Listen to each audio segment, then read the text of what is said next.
کہ یہ لوگ راہ خدا میں جہاد کرتے ہیں، دشمنوں کو قتل کرتے ہیں اور پھر خود بھی قتل ہو جاتے ہیں. یہ وعدہ برحق توریت، انجیل اور قرآن ہر جگہ ذکر ہوا ہے. اور خدا نے زیادہ اپنے عہد کا پورا کرنے والا، اور خدا سے زیادہ اپنے عہد کا پورا کرنے والا کون ہوگا؟ تو اب تم لوگ اپنی اس تجارت پر خوشیاں مناؤ جو تم نے خدا سے کی ہے، یہی سب سے بڑی کامیابی ہے. اس میں وہی بات ہو رہی ہے. اس کے مطلب اس میں یہی میسج گیا مولانا صاحب، کیا نام ہے ڈاکٹر صاحب، جی، کہ توریت بھی اس کی کتاب ہے، زبور بھی اس کی کتاب ہے، توریت، انجیل و قرآن انجیل کی ہر جگہ کتاب ہے، یہی بات آ رہی ہے. قرآن بھی اس کی کتاب ہے. تو اس کے مطلب اگر دیکھیں تو قرآن توریت کا بھی احترام سکھا رہا ہے، انجیل کا بھی، زبور کا بھی، تمام آسمانی اسکرپچرز کا اور قرآن کا بھی. تو کیونکہ یہ اس کا قانون ہے تو اس کے قانون کے اوپر چلنے کی بات چیت کی جا رہی ہے. جی پھر سورہ توبہ کی آیت نمبر 123 ہے جس میں ارشاد ہو رہا ہے کہ ایمان والو اپنے آس پاس والے کفار سے جہاد کرو اور وہ تم میں سختی اور طاقت کا احساس کریں، اور یاد رکھو کہ اللہ صرف پرہیزگار افراد کے ساتھ ہے.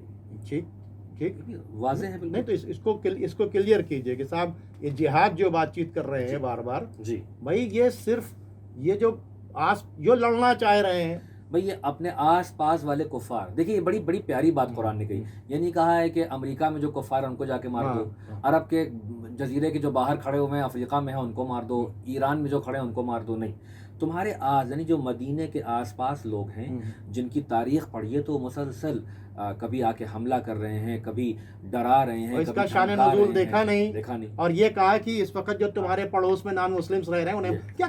اب اگر کوئی اس سے کہے کہ یہ طالبان اور یہ ISIS یہ سب لوگ ہیں تو ہم ان سے کہیں گے کہ یہ طالبان اور ISIS اور جتنی بھی آرگنائزیشنز ہیں کہ جنہوں نے بے دریغ فقط مسلمانوں کو نہیں بلکہ غیر مسلمین کو بھی مارا اور قتل کیا، ان کے عمل کو آپ قرآن کی تفسیر بنانے کا حق کس نے دیا آپ کو؟ ڈاکٹر صاحب اس پہ ہم لوگ بعد میں بات چیت کریں گے. وہی کام جو ملا عمر، اسامہ بن لادن، ابو بکر بغدادی نے کیا مس انٹرپریٹ کر کے، وہی کام تو وسیم رضوی، تسلیمہ نسرین اور سلمان رشدی کر رہے ہیں.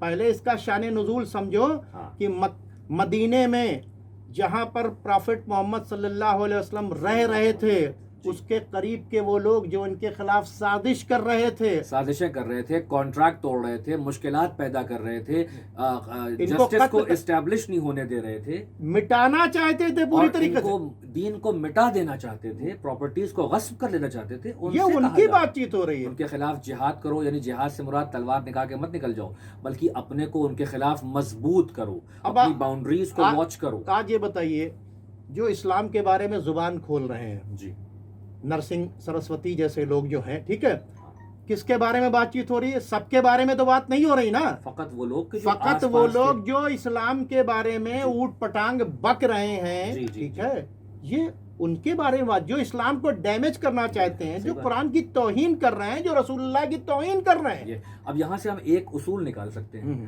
قرآن نے جہاد کہا ہے، اس آیت قتال نہیں کہا. یعنی اگر اس زمانے میں بھی کوئی ہمارے آس پاس یا انٹرنیٹ پر قرآن کے خلاف دشمنی کا اظہار کرے، آیات کو توڑ موڑ کے پیش کرے، اسلام کے پیسفل میسج کو ٹویسٹ اور ڈسٹارٹ کر کے پیش کرے تو ہم اس سے جہاد کریں گے، یعنی ہم اس سے وربل ڈائلاگ کریں گے، ریشنل جواب دیں گے، یہ ہم کر رہے ہیں، علمی بات کریں گے، یہ ہم کر رہے ہیں، یہ جو ہم لوگ بیٹھ کے کر رہے ہیں، یہ ہے علمی جہاد. یہ قتال نہیں ہے، یہ جہاد ہے. یہ ہم جو کر رہے ہیں، بندوق نکال لی، کون سا بم بلاسٹ کر دیا ہم نے، کون سی ایمونیشن نکال دی، یہ ہم قرآن لے کر اس کو ایکسپلین کر رہے ہیں، یہ ہے جہاد جو ہم کر رہے ہیں. اس کا حق ہمیں اللہ نے دیا ہے کہ اگر تم جانکار ہو تو پھر ایسے فتین لوگوں کو جواب دو جو فساد پیدا کرنا چاہتے ہیں، جو نفرت پھیلا رہے ہیں، جو ہندوستان کو توڑنا چاہ رہے ہیں، ہم ایکسپلین کر رہے ہیں نا ہم لوگ جہاد. یہ کتاب لے کے جہاد تو ہی کر رہے ہیں. اگر کوئی ہندوستان کے کانسٹیٹیوشن کے خلاف بکواس کرے، اس کے قانون کو توڑ کے پیش کرے، اس کے قانون کے خلاف بغاوت کرے تو ہم اسی طرح جواب دیں گے جیسے ابھی جواب دیں گے. ہم سمجھائیں گے، اس کو کہیں گے، اس کو ریزننگ دیں گے، ظاہر سی بات چیت ہے، اور کہیں گے کہ ایکسپرٹ سے بات چیت کرو بھائی، تمہارے سمجھ میں نہیں آ رہا. کیا وسیم رضوی صاحب نے کسی قرآن کے مفسر اور ایکسپرٹ سے رجوع کیا، پوچھا کہ بھئی یہ آیات کیسی ہیں، یہ کیا مطلب ہے؟ آپ نے تو خود ایک فتویٰ جاری کر دیا. تسلیمہ نسرین نے پوچھا، سلمان رشدی نے پوچھا؟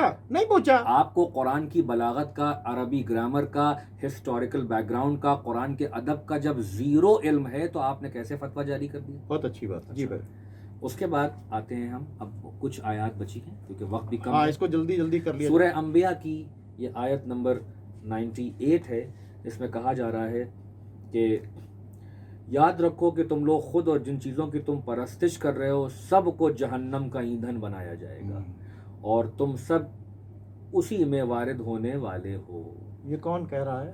اللہ کہہ رہا ہے، اپنے رسول کے ذریعے کہہ رہا ہے ان لوگوں سے کہ جو اسلام آنے کے بعد اور اس کے میسج کے کانسٹیٹیوشن کے وضاحت کے بعد بھی نہیں مان رہے ہیں اور اپنی سرکشی پہ ڈٹے ہوئے ہیں۔ ان کو بتا رہا ہے کہ تمہارے ساتھ یہ اللہ کرے گا۔ کہا نہیں، ابھی ان کے ہم سے نہیں کہہ رہا، مسلمانوں سے نہیں کہہ رہا کہ تم ان کو فیل بنا لو، نہ یہ کہہ رہا ہے کہ ان کے مندروں کو توڑو، ان کے گرجا کو توڑ دو، ان کو مار دو، نہ ان کے بتوں کو توڑو، یہ کہیں نہیں کہا گیا۔ اور یہ تو بتایا جا رہا ہے یہ تو سزا اللہ دے گا۔ روز قیامت کی باتوں کو آپ دنیا فٹ کر رہے ہیں، ڈے آف ججمنٹ ہو گیا یہ معاملہ۔ اور آپ نے ایک بڑی اچھی بات کہی تھی کہ ہر مذہب میں ڈے آف ججمنٹ کا تصور ہے، ہر مذہب میں ہیل اینڈ ہیون، کیا کہتے ہیں، نرک اور سورگ کا تصور ہے۔ تو کیا آپ مذہبوں کے بھی خلاف چلے گئے ہیں؟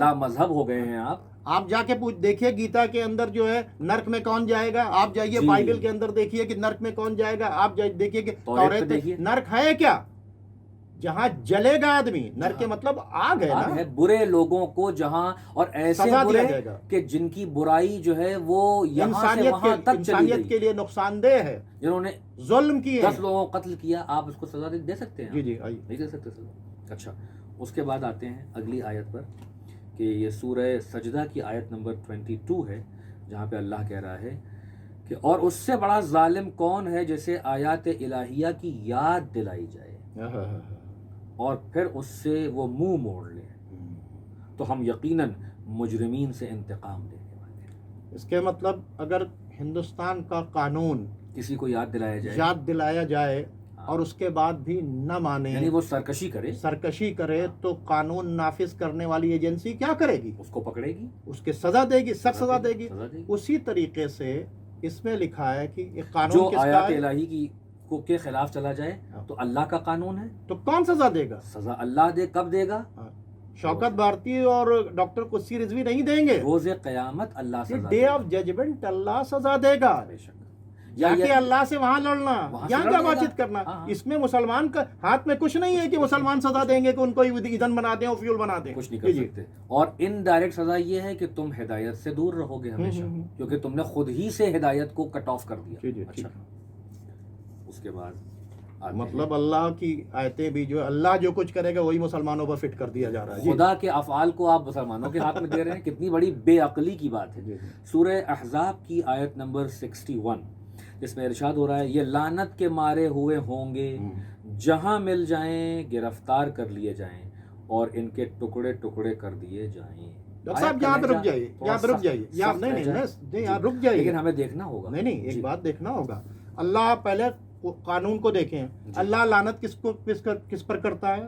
ظالمین پر، یعنی اتیاچاریوں کے اوپر جو ظلم کر رہے ہیں، فساد۔ اللہ لعنت کس پہ کرتا ہے؟ بے گناہوں کا قتل کرنے والوں پر۔ اللہ لعنت کس پر کرتا ہے؟ جھوٹوں پر لعنت، ٹھیک ہے۔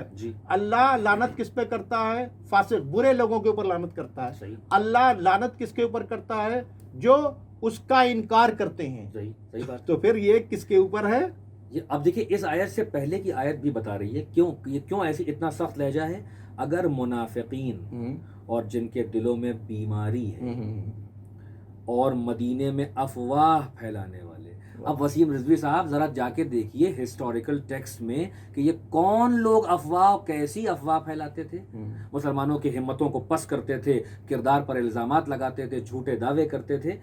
یہ اگر اپنی حرکتوں سے باز نہ آئیں، یعنی ان کو تنبیہ کی گئی ہے، ان کو ٹوکا گیا ہے، ان کی کاؤنسلنگ کی گئی ہے، تب بھی نہیں مان رہے ہیں کہ افواہ نہ پھیلاؤ، یہ نہ کرو، خرافات مت کرو، تو ہم آپ کو ان پر مسلط کر دیں گے، ہم آپ کو ان پر قبضہ دیں گے، اور پھر یہ آپ کے ہمسائے ہیں، صرف چند ہی دن رہ پائیں گے۔ بہت اچھی بات۔ یہ جو حرکتیں کر رہے ہیں اور نہیں مان رہے ہیں اور نظام اسلامی اور حکومت اسلامی کے امن کے خلاف کھڑے ہوئے ہیں، یہ رسول اللہ سے کہا جا رہا ہے، کیونکہ رسول اللہ جو ہے وہ قانون کو امپلیمنٹ کروانے والے ہیں، اپنا کیریکٹر دکھا چکے تھے کہ میں سچوں کے ساتھ ہوں، میں صبر کرنے والوں کا ساتھ ہوں، میں مظلوموں کے ساتھ میں ہوں۔ یہ آخری حد بتا رہا ہے قرآن کہ جب بالکل ان کا کوئی علاج نہ ہو، بہت اچھی بات، تو پھر ان کو ختم کرو، اس لیے کہ ان کے ہونے سے بیماریاں بڑھ رہی ہیں، یہ فساد پھیلا رہے ہیں۔ اس کے بعد آتے ہیں سورہ فصلت کی یہ آیت 27 اور 28 ہے. تو اب ہم ان کفر کرنے والوں کو شدید عذاب کا مزہ چکھائیں گے. دیکھیے یہ آیت خود لفظ بتا رہا اب ہم، یعنی اس سے پہلے کچھ ایسا گزر چکا ہے، یعنی یہ رزلٹ اللہ بتا رہا ہے کہ پچھلی بدماشیوں پر سمجھانے کے باوجود بھی جب تم نہیں مان رہے ہو تو وہ کیا سزا دے گا؟ خدا دے گا سزا نا. ہم تھوڑی سزا دے رہے ہیں. تو اب ہم ان کفر کرنے والوں کو شدید عذاب کا مزہ چکھائیں گے اور انہیں ان کے اعمال کی بدترین سزا دیں گے.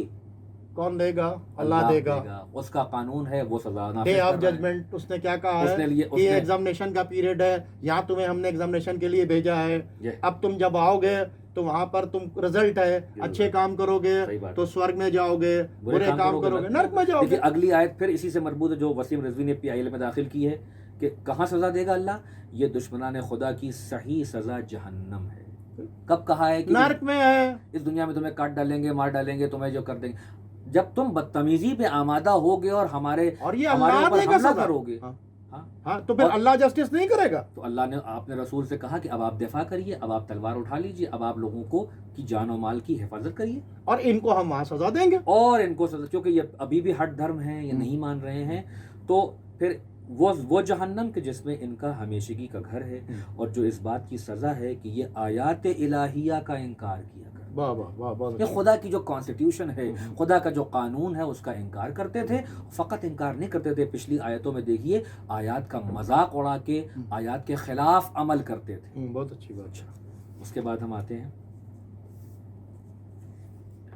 سورہ فتح کی آیت نمبر 20 ہے جس میں ارشاد ہو رہا ہے اس نے تم سے بہت سے فوائد کا وعدہ کیا ہے جنہیں تم حاصل کرو گے، پھر اس غنیمت خیبر کو فوراً عطا کر دیا اور لوگوں کے ہاتھوں کو تم سے روک دیا، اور تاکہ یہ صاحبان ایمان کے لیے ایک قدرت کی نشانی بنے کہ بغیر جنگ کے تمہاری ہیبت سے کرسچنس نے تمہارے حوالے. یہ خیبر کی بات چیت آ رہی ہے. اس میں کہاں قتل ہوا؟ کون سا قتل و غارت ہو گیا؟ خیبر کب ہوا بھائی؟ خیبر کے جو یہودی تھے انہوں نے بریچ آف کانٹریکٹ کیا تھا، اپنے کو خیبر کے قلعے میں محصور کیا اور وہاں کے اوپر آرمز اینڈ ایمونیشن جمع کیے، قاعدے جمع کیے اور ان کے پاس بھیجا کہ بھائی آپ نے یہ کیا کر رکھا ہے، تو انہوں نے بات کرنے کے بجائے حملہ کیا. ٹھیک ہے، مسلمان کا لشکر گیا، 40 ڈیز کی جنگ ہوئی ہے، آخر میں مولا کائنات آئے ہیں.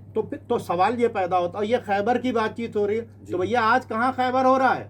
نہ کہیں خیبر ہو رہا ہے نہ کچھ ہو رہا ہے. تو آپ نے اس کا شان نزول دیکھا؟ یعنی آپ نے اس کا ہسٹوریکل بیک گراؤنڈ سے جدا کر کے جب آپ کسی آیت کو رکھیں گے تو آپ اس کا غلط میننگ نکالیں گے اور یہ آپ کو حق نہیں ہے. بہت اچھی بات ہے. جی. اچھا، اس کے بعد ہم چلتے ہیں اب آخری آیت کے اوپر کہ یہ سورہ تحریم کی آیت نمبر 9 ہے. پیغمبر آپ کفار اور منافقین سے جہاد کریں اور ان پر سختی کریں اور ان کا ٹھکانہ جہنم ہے اور وہی بدترین انجام ہے. بھائی آپ یہ دیکھیں کہ کس سے کہا ہے؟ اے پیغمبر آپ کفار اور منافقین سے جہاد کریں. رسول سے کہا گیا ہے. جی، یہ کب کہا گیا؟ اے مسلمانوں جہاد کرو. کہا گیا؟ نہیں کہا گیا. پیغمبر کی ذمہ داری ہے. پیغمبر کی ذمہ داری ہے کس سے؟ کفار سے جہاد کریں. اور پیغمبر کے پیریڈ کے اندر کس طرح کے کفار تھے؟ ایک خدا کو نہیں ماننے والے تھے، 360 خداؤں کو ماننے والے تھے، پیغمبر کو تکلیف دینے والے تھے، پیغمبر کو پاگل و مجنون کہنے والے تھے، پیغمبر پر اجڑی اور گندگی ڈالنے والے تھے، پیغمبر کو 70 تلواریں لے کر قتل کرنے والے تھے، پیغمبر کے اوپر 84 بار حملے کرنے والے تھے، بڑی بڑی جنگیں تھوپنے والے تھے، ان کے چچا کا کلیجہ چبانے والے تھے، خود مسلمانوں پر بے انتہا ظلم کرنے والے لوگ، بستیوں کو اجاڑنے والے، گھروں سے نکالنے والے، غلاموں کے سینے کے اوپر پتھر رکھ کے ڈیزرٹس کے اندر بٹھا دینے والے تھے، لڑکیوں کو زندہ دفن کر دینے والے تھے. ان سے کیا کہا گیا ہے؟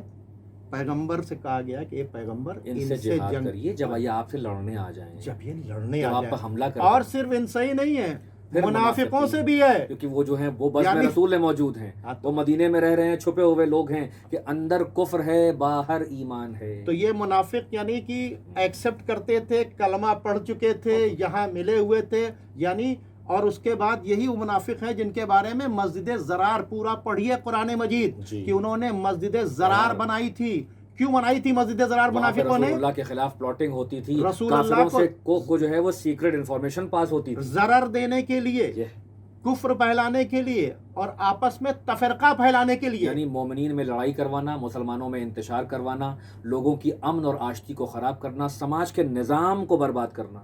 تو اب یہ ان لوگوں سے کیا کہا گیا تھا پیغمبر کہ ان لوگوں سے ان آپ سے جہاد کیجئے، نہ کہ قتال کا لفظ ہے. دیکھیے بڑی باریک بات ہے. جہاد کہا ہے. جہاد لفظ میں یہ ہے کہ جب ساری سیمائیں پار ہو جائیں، ساری سرحدیں پار ہو جائیں اور وہ قتل کرنے پر آمادہ ہو جائیں، تب آپ قتال کریں گے. تب آپ- آخری آپشن قتال ہے. ہاں.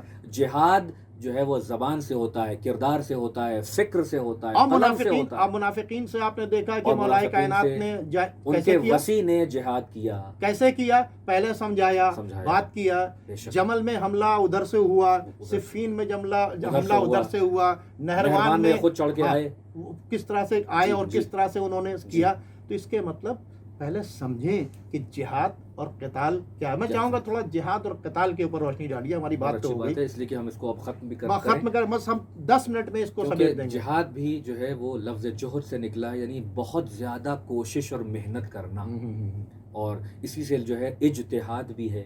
یعنی دین میں، قرآن میں اور احادیث میں اتنا غور و فکر کرنا، اتنی کوشش کرنا کہ اس سے کسی مسئلے شرعیہ کا حل تلاش کر لینا. تو اب لفظ جہاد جہاں قرآن کہہ رہا ہے، قرآن نے الگ سے قتال بھی کہا ہے. قتال کہتے ہیں تلوار سے لڑائی کرنے کو، جب آپ پر کوئی تلوار سے حملہ کرنے آ جائے اس وقت. اچھا، جہاد بھی کب ہوگا؟ جب ادھر سے کوئی آپ پر جہاد کرے. آپ یعنی آپ مثلا کوئی آپ پر فائنینشیل جہاد کرے، آپ کے لیے آپ کے فائنینسز کو روک دے. اب آپ کو جہاد کرنا ہے، یعنی کس طریقے سے کہ اگر اس نے آپ کے سارے بینکس کو فریز کر دیا ہو، اب آپ خود ایسی چیزوں کو ڈیولپ کریں گے کہ اس سے آپ کی اکانومی جنریٹ ہو. یہ فائنینشیل جہاد ہے.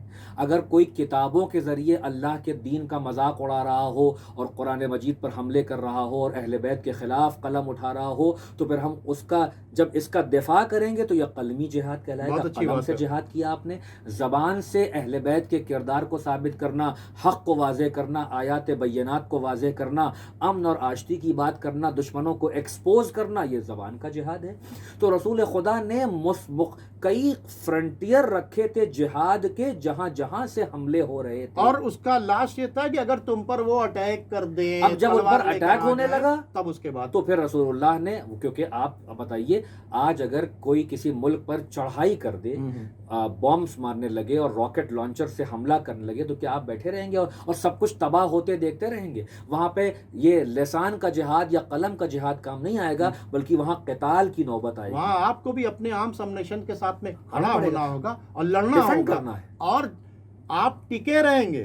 اور اگر آپ ٹک جائیں گے میدان کے اندر تو پھر اللہ کیا کہہ رہا ہے کہ آپ 20 ہوں گے تو ہم آپ کو 200 پہ غالب کریں گے. اس کے مطلب اگر ڈیفنس کے لیے قاعدے سے، سچائی کے ساتھ آپ انصاف کر رہے ہیں، آپ کے اوپر ظلم کیا جائے، اگر آپ کھڑے ہو جاتے ہیں تو اللہ سچوں کے ساتھ ہے. پھر اللہ یہ گارنٹی لے رہا ہے کہ اگر آپ طاقت میں، تعداد میں کم بھی ہیں تو اس کی فکر مت کیجیے گا.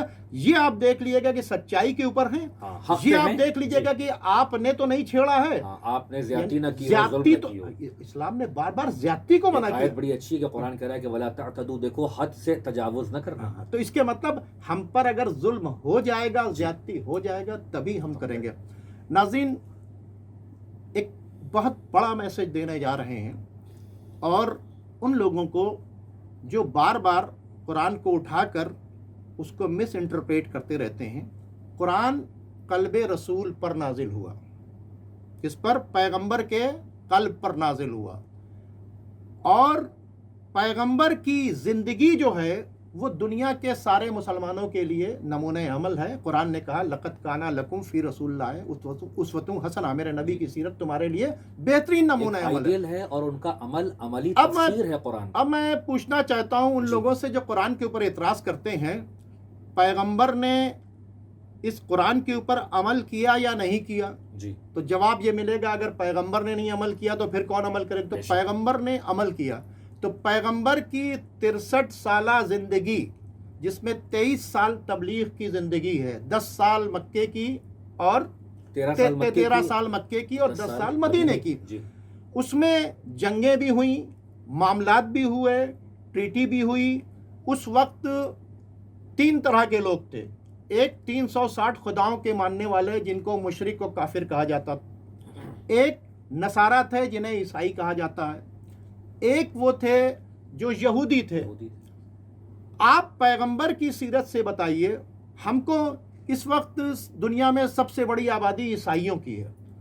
عیسائیوں سے ایک جنگ نہیں ہوئی، ایک بھی جنگ نہیں ہوئی. جب عیسائی آئے کنفیوژن کو دور کرنے کے لیے، ان کو اپنے یہاں مسجد میں جگہ دی گئی اور ان کے ساتھ میں بیٹھ کر تبادلہ خیال کیا گیا. اور جب اس کے بعد وہ نہیں مانے تو ان کو موبائلے میں کہا گیا کہ آؤ پھر اللہ سے کہیں جو سچا ہے، پھر جو جھوٹا ہے اس پر خدا کی لعنت. جی تو جو جھوٹا ہے اس کے اوپر خدا کی لعنت ہو. تو اس کے مطلب ان کو ان کا راستہ دے دیا گیا، انہیں اپنے راستے پر. خیبر کے جو یہودی رہتے تھے، جب یہ مدینے میں گئے تو ان کے ساتھ ٹریٹی کی گئی کہ تمہارے اوپر اگر حملہ ہوگا تو ہم تمہاری مدد کرنے کے لیے آئیں گے، ہم پر حملہ ہوگا تو تم مدد کرنے کے لیے آؤ گے. آؤ مدینے میں مل کر چلتے ہیں، ٹریڈ کو پروموٹ کرتے ہیں، کاروبار کو بڑھاتے ہیں، کنٹری کو ڈیولپ کرتے ہیں. لیکن انہوں نے کیا کیا؟ بریچ آف کانٹریکٹ کیا. کس سے ملے؟ وہ 360 خداؤں کے ماننے والوں سے ملے کے خلاف مل تو. کے. اور اس کے بعد جب خیبر ہوئی ہے تو ان سے پوچھنے کے لیے گئے کہ بھائی آپ کیوں کر رہے ہیں؟ تو انہوں نے عام سمنیشن اکٹھا کر رکھا تھا اور بڑے بڑے پہلوان تھے اور ان کو اٹیک کروایا. تو اس کے مطلب جب ان کی طرف سے بریچ آف کانٹریکٹ ہوا اور خطرہ بڑھا تو اس کے بعد خیبر ہوئی. اب دفاعی پوزیشن، اب پوزیشن آتی ہے 360 خداؤں کو ماننے والے. یہ 360 خداؤں کو ماننے والے پیغمبر سے لڑنے کے لیے آئے، پیغمبر ان سے لڑنے کے لیے نہیں گئے، کبھی نہیں گئے. اور جب فاتح کے حیثیت سے مکے کے اندر پہنچے، یہاں تک کہ ان لوگ اس سے پہلے جب پہنچے تو ان سے کہا کہ ہم طواف بھی نہیں کرنے دیں گے. تو یہ انہوں نے صلح حدیبیہ کر کے واپس چلے آئے. اب اس کے بعد جب ان پر فتح حاصل کی تو کہا دیکھو کسی کے مکان کے اوپر قبضہ نہیں کرنا، جو فلاں کے مکان میں چلا جائے تو اس کو پناہ دے دینا. اور یہاں تک کہ میں نے بیچ میں کہا تھا، میں لاسٹ میں بھی کہنا چاہتا ہوں کہ بدترین دشمن ابو سفیان اور اس کی بیوی ہندہ، جس نے کلیجہ چبایا تھا جناب حمزہ کا رسول اللہ کے چچا کو، اس کے ساتھ بھی کیا سلوک کیا؟ کیا کرتا کوئی آدمی اگر پہنچا ہوتا؟ دنیا کا کوئی بھی آدمی ہوتا تو سب کے سامنے اس کو بدترین سزا دیتا. لیکن اس نے کہا، اس سے پوچھا، چوائس دی، بتا تیرے ساتھ کیا کریں؟ تو کہا ہم جیسے تھے ہم نے وہ کیا، آپ جیسے ہیں آپ کو کیجئے. تو کیا کہا کہ جاؤ ہم نے تمہیں آزاد کر دیا، یعنی واجب القتل ہو لیکن آزاد کر رہے. ناظرین کرام، تو پیغمبر کی سیرت میں کوئی بھی شخص ایک دکھا دے کہ پیغمبر نے کسی کافر کو، مشرک کو، یہودی کو، نصرانی کو کہیں پر بے گناہ ہلکا سا بھی ضرر پہنچایا ہے. بلکہ ہم کو یہ ملتا ہے کہ ان کے اوپر جو کوڑا پھینکتی تھی یہودی بڑھیا، جب وہ بیمار ہوئی تو اس کو دیکھنے کے لیے آئے. حضرت علی کی سیرت کے اندر ہمیں یہ ملتا تھا کہ ایک مزدور جا رہا ہے تو کہا دیکھو اس کے پیر کیسے کانپ رہے ہیں. تو کسی نے کہا کہ یہ عیسائی ہے. کہا کیسی بات کر رہے ہو، وہ اللہ کی مخلوق ہے. انہوں نے خط لکھا مالک اشتر کو، کہا کہ تمہاری بھی تم دو لوگوں کے حاکم بنائے گئے ہو، ایک جو خدا کو مانتا ہے اور ایک جو نہیں مانتا ہے. تمہیں دونوں کے ساتھ انصاف کرنا ہے، تمہیں دونوں جگہ کا حاکم بنایا گیا کیونکہ تمہارا بنانے والا اور اس کا بنانے والا ایک ہے. تو ناظرین پہلے ان چیزوں کو سمجھیں. میں چاہوں گا ڈاکٹر صاحب جو لاسٹ میسج ہے وہ آپ دیجیے. بہت اچھی بات آپ نے کر دی ہے. اور اس کو ختم یوں کرتے ہیں کہ محمد اور آل محمد ان کی سیرت السلام یہ قرآن کے اصل میں مفسر قرآن ہیں، اور یہ اپنے کردار اور سیرت اور گفتار اور اعمال اور افعال سے قرآن کو انٹرپریٹ کرتے ہیں. آپ رسول خدا سے لے کر اور 11ویں امام تک وہ سب کی حیات طیبہ کو پڑھ ڈالیے، سب کی سیرت موجود ہے. کہیں آپ کو نہیں ملے گا کہ انہوں نے کسی کے ساتھ پارشیالٹی کی ہو، کسی کے ساتھ ڈسکرمنیشن کیا ہو، کسی کی جان یا مال یا عزت اور آبرو پہ حملہ کیا ہو.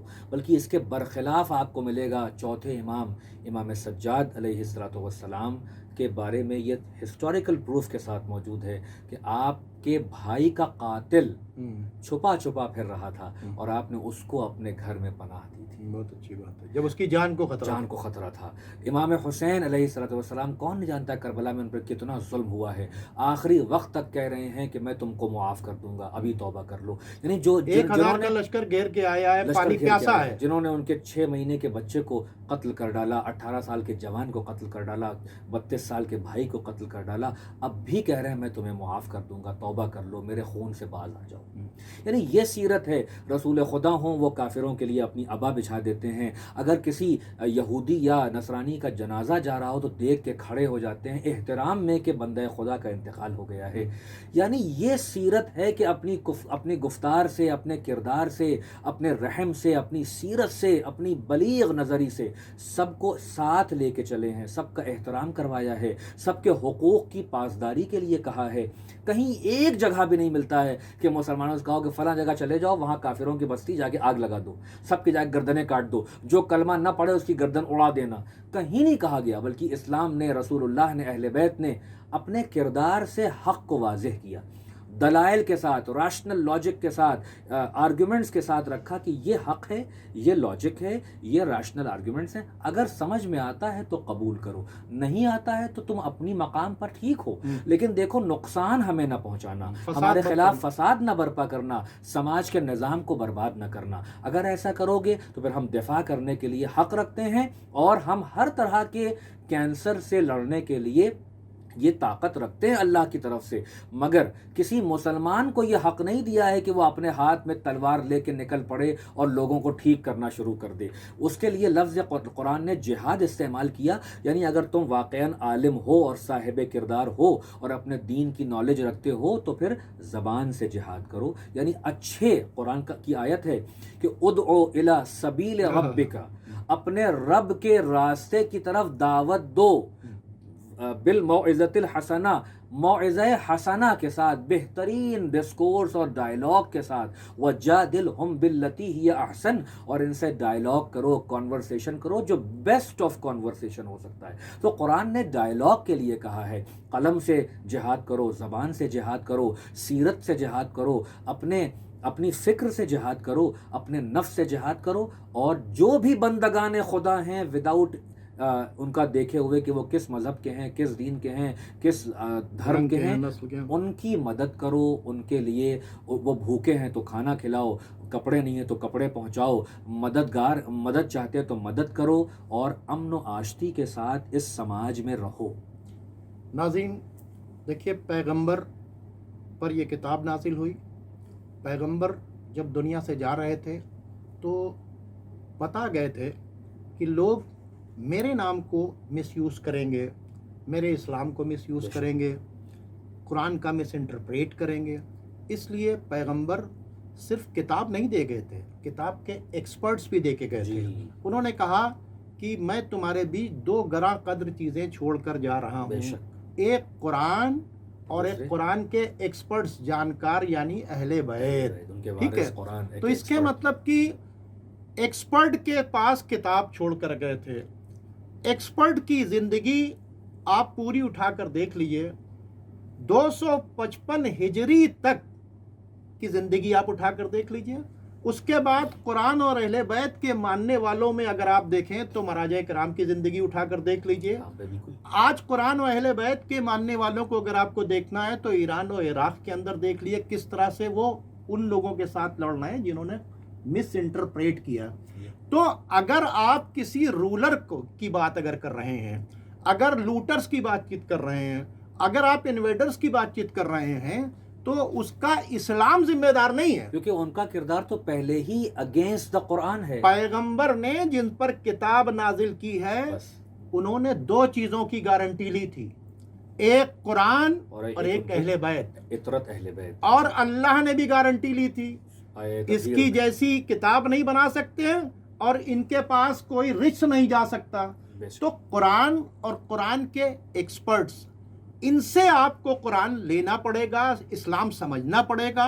اور اسلام کا جو مذاق اڑ رہا ہے، جو باتیں ہو رہی ہیں، یا جو رولرز میں اپنے ذاتی